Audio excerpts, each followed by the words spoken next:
get started in this part, I'm going to be looking at player controls. In particular, I'm going to be looking at third-person controls, and we have here this sample scene which you can find inside the course companion files in the mover folder.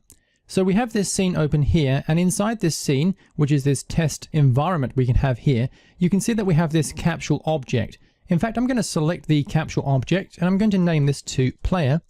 Now you can see that this object, the player, has a script attached. In fact, it has two custom scripts attached. The Gizmo Show script, which was coded in the previous part. This script will display the gizmos for the selected object here in the viewport. So for this character here, we can see the radius or the range of this object, and the blue line indicates the forward vector, that is the direction in which the object is facing. But we also have this player control script, which allows us to use the keyboard keys, the W, A, S, and D keys, or the keyboard arrows to move this object around the scene. Just let me demonstrate that by pressing play on the toolbar. And in the scene tab here, you can see that by using the keys on the keyboard, I can rotate the player by moving left and right. So the player character will turn on the spot to face a new direction. And I can use the up and the down arrows to walk forwards and back.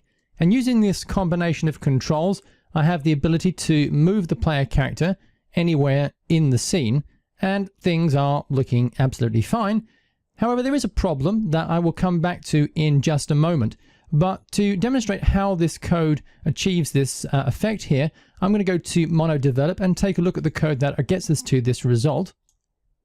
So here is MonoDevelop, and you can see that really this is a pretty simple piece of code. We have a speed variable which controls the movement speed of the character. We also have a rotation speed that controls how quickly the character can turn whenever we press the left or the right key on the keyboard. We have the transform component, which is simply a reference to the transform component on the object that will allow us to change its rotation and its position. And then down here inside the update function, you can see that we're reading the input from the keyboard, both the horizontal axis, the left and the right keys, as well as the vertical axis, the up and the down keys. And down here we're using the rotation variable, and we are using quaternion multiplication. You can see that we're doing the multiplication here, and we're simply rotating this object every single frame. Notice that it's being multiplied by the horizontal factor here, and this will be 0 if no keys are pressed at all, which means that any number multiplied by 0 will be 0, in which case there will be no change when no key is pressed. That's exactly what we want. A similar thing is happening here for the motion. We're taking the position of the character here, and we're using vector multiplication, multiplying our speed by our forward vector to move the character in the direction in which we're looking. Both of these subjects, quaternion multiplication and vector multiplication, were considered in the previous part of this course, and just by combining these two ideas together, we have a completely controllable player character. I'm going to go back to the Unity editor here and press play on the toolbar once again, but this time I'm going to demonstrate to you the problem that we have. The key problem is this: although I can move the character anywhere I want in the scene, it literally does mean that. For example, I can walk straight through this pillar. I can walk straight through the wall here. So I'm just going to walk straight through the wall. And you can see that although I've passed through the wall, I can still continue walking around, and Unity does nothing to stop me. I can pass back through the wall here, back into the room.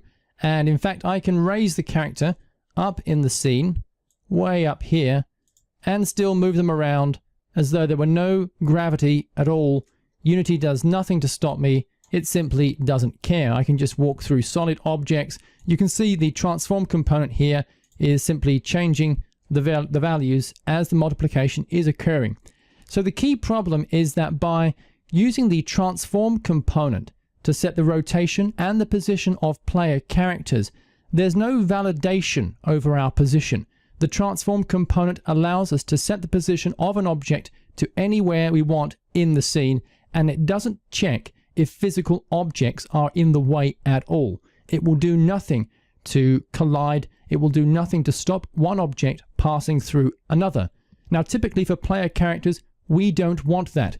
We want player characters to interact with the physical objects in the level while still allowing the player to control the player character within those limitations.